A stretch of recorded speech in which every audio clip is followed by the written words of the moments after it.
For those who don't know me, I'm Megan McGovern, the 8th grade inclusion specialist. Before I make my remarks to the graduates, I would like to thank some staff. First, thank you Ms. Ferrier and Ms. Ashley for always going above and beyond and making our school a home. Ms. Noyes for always providing a smile to the day and being the backbone of our building. Thank you Ms. Driscoll and Ms. Robinson and the 7th and 8th grade student council for all their support for the graduation and dinner dance. To all the 8th grade teachers who worked together and used their personal time to create an amazing night for the community of East Bridgewater. And a special thanks to Ms. Dias, who worked hard to lead the graduation effort. Let's give them all 10 claps.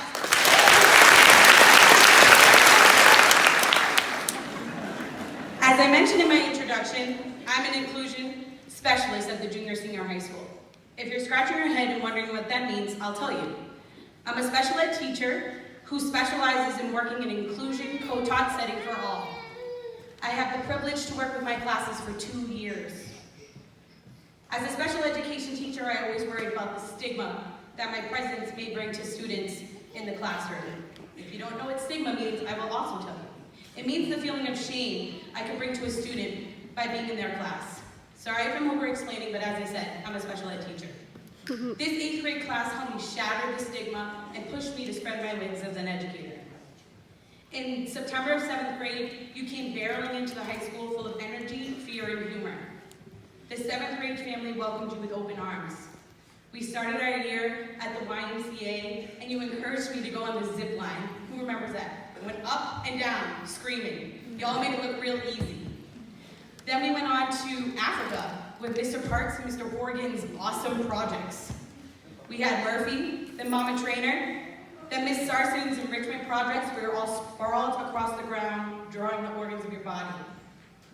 How can we forget the amazing lessons Miss Griffin and Miss Spellman taught us with Kay and the Giver, or how funny it was to listen to me try to say young boss every day. The struggle was real with integers. Always remember, signs are.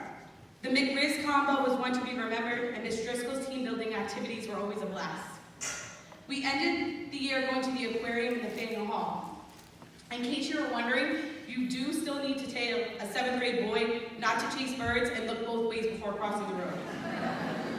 We left Boston with lots of ice cream, weird sunglasses, and somehow missed the coach's bus, being an hour late coming home. As we entered 8th grade, many of you came to me worried about leaving the 7th grade family and scared about what 8th grade had to offer. I told you the 8th grade family rocked. This year was full of Craven's Choice Boards, O'Haide's March Madness, Miss Dias' awesome stories, and Mr. Shane's flip phone. Yes, he has a flip phone. We faced some challenges, but each of you rose above and faced life head on. That's when my angel, Miss A, showed up. Let's talk about the Adam Project. For weeks, Miss Hanson and Miss Kruger had their rooms full of God knows what to display students' knowledge on atoms. I do have to give a shout out to one family, the Filiacos. They have triplets. All 3 of them came in with huge projects. Erin and Ed, you should write a book. We ended the year reading The Outsiders, a novel that brings you through all human emotions. Supporting many of you through that novel was one of my forever highlights as a teacher. Finally, last week when we went to the Cape Cod Canal, it was an amazing day. I've never seen Miss Ronayne and Mr. Healy that relaxed. It was awesome watching you all bond, relax, and sing Justin Bieber, even though you all know I think you should be singing Justin Timberlake, but that's for a different time. All right, 8th graders, let's be real. How many of you are shocked I made it this far without crying? Gotcha. All right, now you stay strong for your last McGovern minute, so listen up. Winnie the Pooh once told Christopher Robin, I always get to where I'm going by walking away from where I've been. So simply put, to get to where you're going, you need to leave where you are, and you all have a ton of places to go. You had fears about going into 8th grade, and it was a great year. It only can get better from here. Thank you for always challenging me, making me laugh so hard I could hardly breathe. We all know when I fell in Miss O'Haide's class, and keeping me humble. Thank you for all your support on Positive Sign Thursday and teaching me how to do that new dance, I don't know, hit, catch the woke. I'm still not quite sure. But most importantly, thank you for helping me smash the barrier of special ed and seeing me as a teacher. Remember, always be kind. Never let anyone dull your shine. And always know that there are a ton of people out there who believe that you can take over the world.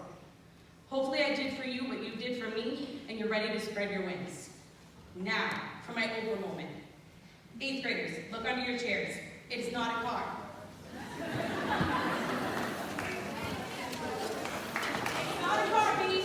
It's your positive side. So hold it up one last time and we're all ready. Bro, I don't think I've helped. That's fire.